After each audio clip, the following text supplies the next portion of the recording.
Welcome to Fast Fiction.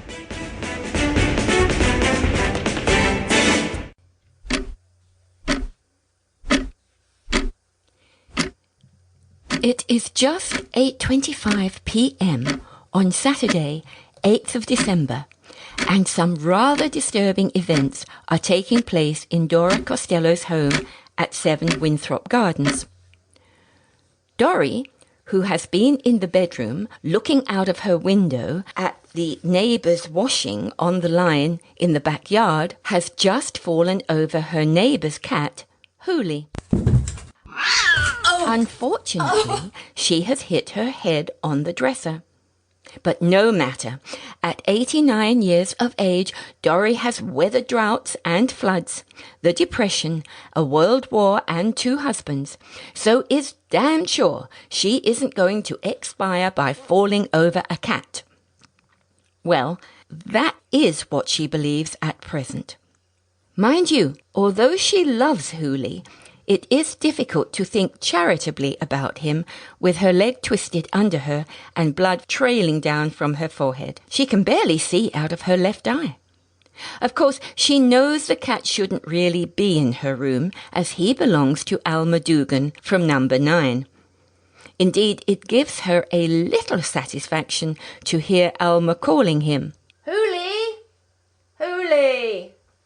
Hooli!" Alma is of similar vintage to Dorry, but according to Dorry, Alma is a tight-lipped, parsimonious, cranky old mean bitch. Dorry knows this to be true because darling Eddie, that's Eddie Dugan, Alma's late husband, had constantly told her so. Not only that, Dorry knows that Alma is a strict vegetarian, which doesn't please Hooli any either, and why he prefers to visit with Dorry. "Hooli! Hooli, come here, puss, come on! Puss, puss, puss, come on!" Dorry's eyes mist over as she thinks of Eddie Dugan. A kinder, sweeter man had not walked the earth. They had been lovers for well over 30 years, right up to his death a year or so before. Well, technically this probably wasn't exactly true, as Dorry's arthritis and Eddie's emphysema had been a deterrent for anything too physical. But in every other way, they had been as much in love at the end as they had been when they duped both Alma and Dorry's husband Albert when they partnered each other at the bridge club every Tuesday night.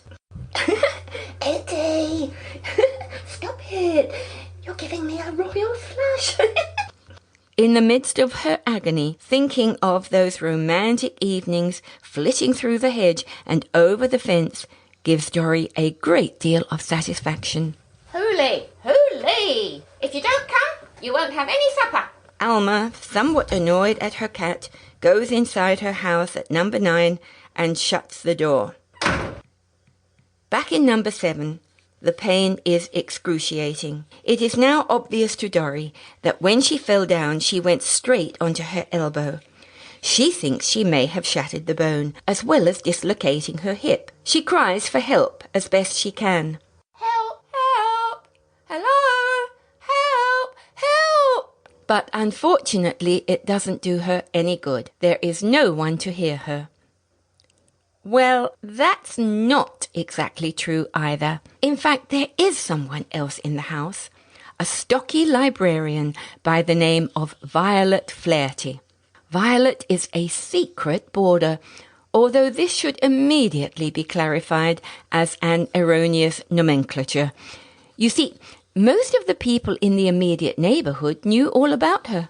However, due to pride, her landlady has desperately tried to deny the gradual decline in her financial status over the years, which for a long time now has necessitated the taking in of paying guests. First, Dorry sold her mother's Belgium table laceware, then the Ladlow porcelain figurines, the few jewels she had, the silver, and the crystal glassware. With little else to sell, she has finally resorted to the embarrassment of becoming a lodging house. True, there is only one lodger, And although paying a modest rental, Violet has been given strict instructions to not only keep the fact quiet, but may only enter the house by the private tree-lined backway lane. She occupies a dismal room adjacent to the laundry, which is always cold and draughty. This is most unfortunate, for like her namesake, Violet has always been delicate and therefore seems to harbour colds as a permanent condition. This is why she does not hear Doris cry for help, for she is at present in front of her dressing table mirror, surveying her plain face, her acne, her red nose, and intermittently weeping into her armpits.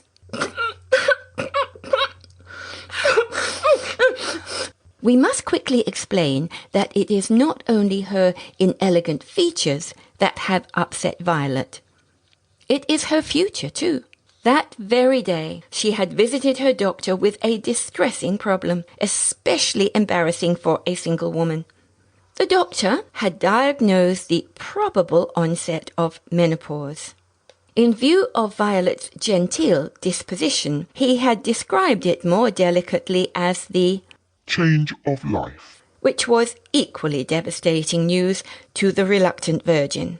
Actually, if she had been a little more adventurous of spirit, Violet could have taken the view that any change in her life would be a considerable improvement on what had happened before. For alas, nothing had happened before. She had lived all her life caring for her strict, ailing parents, who had recently both died penniless. So, destitute and unworldly, she had been forced to board with her mother's only relative, namely Dora Costello. The fact that she was not even a welcome guest did not improve matters, nor make the dark, cold back room in which she boarded any more cheery. Her one comfort had been the acquisition of a dull, boring job as a clerk in a dull, boring library nearby.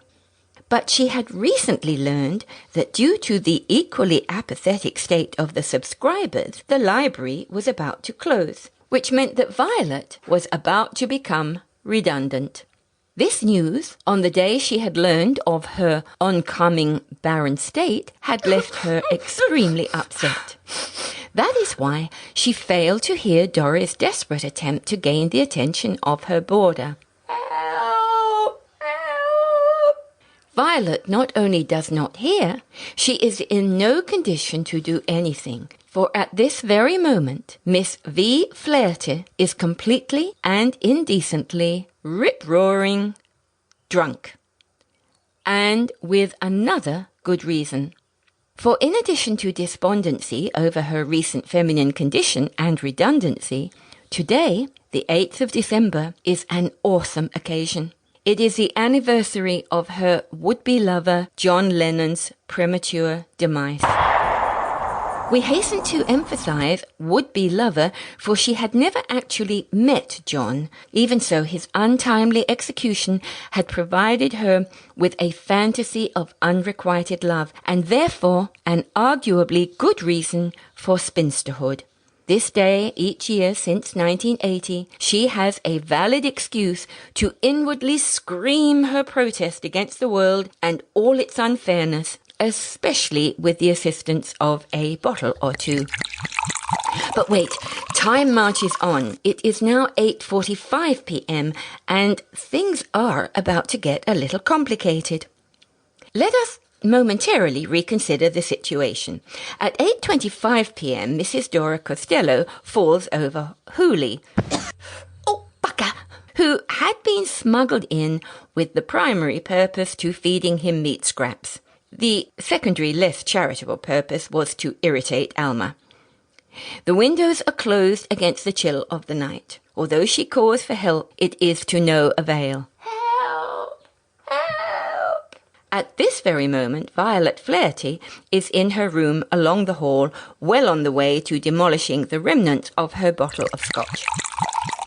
She is also rending a particularly loud and somewhat tuneless version from the repertoire of the Fab Four. She sings with gusto, "Help, I need somebody, help, I mean anybody, help me if you can, I'm feeling down. Needless to say, she is unaware that further down the hall, Dory is of the same emotional opinion. Just 1 hour later, nearing 10 p.m., an exhausted Dory falls into pain-riddled unconsciousness. Hooley, who is now curled up on her neck, begins to show deep affection for her nightdress, pulling and re-pulling the threads in an ecstasy of love. In the back of the house, Violet is well into her cups. She has finished the scotch and is now creeping through the house to the drawing room where she knows her landlady keeps the medicinal brandy. Her expedition is successful and she triumphantly clutches the bottle to her bosom. She also has a small pearl inlaid box in which she has discovered some old love letters, surprisingly addressed to Dora Costello from Edward Dugan. In her present state of non-reciprocating love, this illicit relationship between her austere landlady and the next-door neighbour's recently deceased husband fills her with exhilarating voyeurism. She stands in front of the mirror, reading the letters aloud, savouring every passionate literary embrace, as well as the brandy. You are my Venus, my Aphrodite. You are my... Both are undertaken with increasing enthusiasm, but alas, decreasing ability. Along the passage, Dory wakes up briefly weak and confused. Her cries are barely audible. Help! Help! And she now finds her mouth full of cat fur. She begins to choke. As if in slow motion, the old lady makes one more feeble attempt to get up, dislodging the ardent Hooley. She makes a wild grab at the bed, with no other effect than to pull the bed covers over her. Aggravated by this disruption, Hooley now moves to the window and scratches to get out. Becoming a little vexed and bored by his enforced captivity, he pees in the corner of the room. Less agitated, he then returns to the crumbled figure on the floor and indicates his newfound contentment and good humour by kneading the bed covers even more affectionately. Some become dislodged and fall across the face of the now thoroughly weakened Dory, who is still lying beside the bed. By 11:15 p.m., Violet is overcome with passion and is copying some of the more ardent and flamboyant passages from the letters all over her walls. And I want to rip the dress from off your... She uses an indelible black felt marker, adding suitable illustrations in crimson reds and verdant greens. Although her penmanship is excellent, her drawings are not, and she begins to develop a certain crudeness as the hour lengthens. She has changed her song. Yesterday, all my troubles seemed so far away. Now, with the pressures of creativity finally spent, she crouches on the bed and begins to cry into her armpits once again. Sleep eventually overcomes her, and as the church clock strikes midnight, Violet rolls over and falls out of bed. She snores, but does not waken. At 12:30 a.m., exhausted and asphyxiated, Dora Costello, also lying entwined beside her bed, finally dies. An hour after dawn at 5:57 a.m., Violet Flaherty wakes up on the floor enveloped in the debris of her depravity. She views the evidence of her late-night theft and artistic endeavours by morning light. Mortified at the condition of her room, she makes an unsteady attempt to repair the damage. All attempts prove useless and indeed merely blur some of the more artistic graffiti. Stumbling out to the lounge, she returns most of the letters back to the cupboard from whence they had been taken. Dejectedly, she realizes there is little she can do about those that in her moments of absolute abandonment she had converted into paper planes and confetti. These are swept up and put into the trash can. With head pounding, throat on fire and blurred vision, she sits down and begins to write a letter. Dear Mrs. Costello, last night I found some old love letters between you and Mr. Dugan from next door.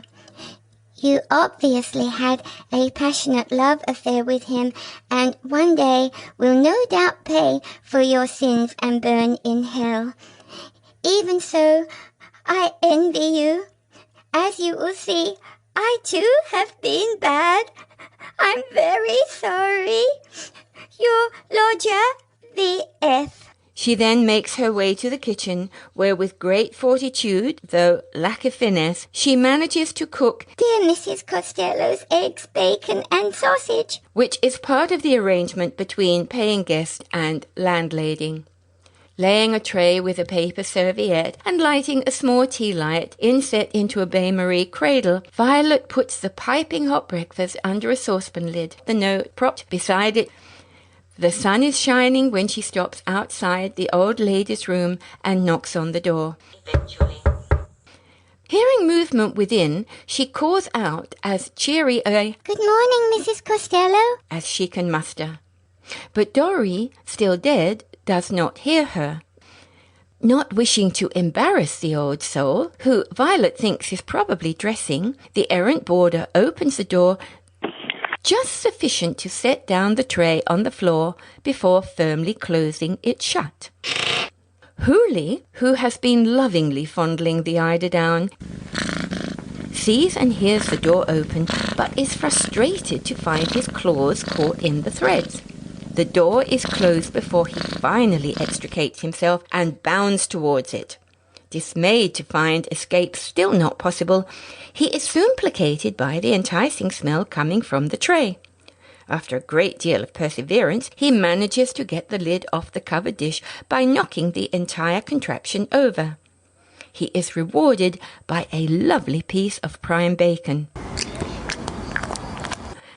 In her room, Violet is applying liberal applications of Sun-Dew Moisturizer, Radiant Day Blusher, and Lover Comeback Lipstick. Then, with trembling hands, she takes out a large manila folder containing maps and coach timetables. After careful deliberation, she traces a suitable route and packs her entire belongings into a small suitcase. She then writes another note. She puts this on her dresser. Dear Mrs. Costello, yesterday I had some rather unhappy news. I am so miserable. I'm not wanted anywhere. I have decided to go to a place where no one can reach me. Your ex-boarder, V.F. The librarian then walks out the back door into Winthrop Lane and catches a number 93 bus, which takes her to the station. Within minutes, she has boarded a coach heading west and dozes and sniffles her way through the 2-hour journey. On alighting, she walks 2 kilometers up a winding road before entering through the portals of the Lady of the Ardent Flame. In exchange for a strict vow of silence, this convent, inspired by St. Joan, provides sanctuary for lost souls. Unable to find a secular lover, Violet has decided to become a bride of Christ. Back at 7 Winthrop Gardens, however, things are also getting very warm.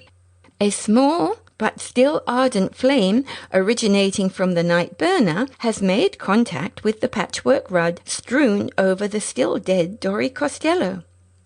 By 9 a.m., there is quite a raging inferno at Mrs. Costello's home in Winthrop Gardens, and Mrs. Amy Dugan from next door calls the fire brigade.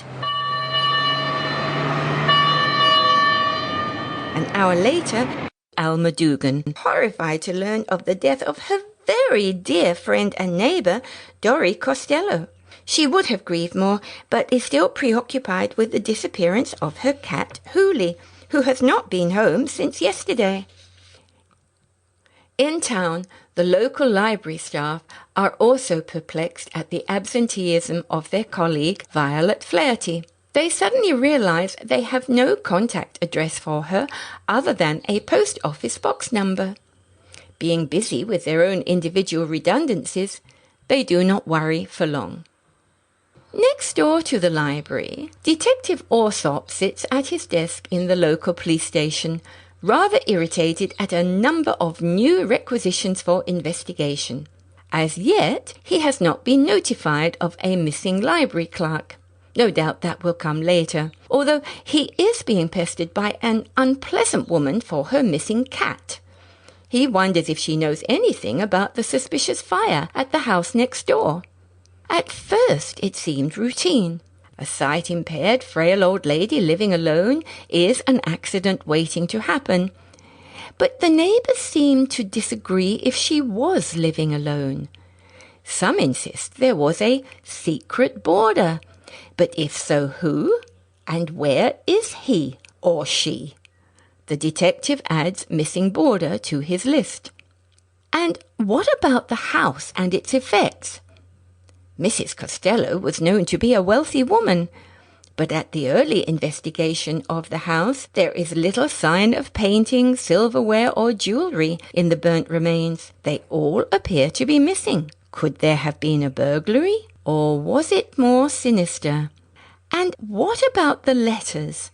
Detective Alsop looked at the charred notes in his hands. Dear Mrs. Costello, last night I found some old love letters between you and Mr. Dugan from next door. You obviously had a passionate love affair with him and will pay for your sins and burn in hell. Is this a blackmail note? And if so, who wrote it? That, together with the suicide letter, in similar handwriting, is very odd. Is this a blackmail, murder, arson, suicide case? Detective Alsop looks at his watch. It is just 2 p.m. He is hungry and needs some lunch. He is a complacent man. There is little doubt all will be explained eventually. It's just a matter of time. You have been listening to Time, written and read by Brianda Cross. If you would like to obtain a copy of the manuscript, please go to fastfictionpodcasts.com. Thank you.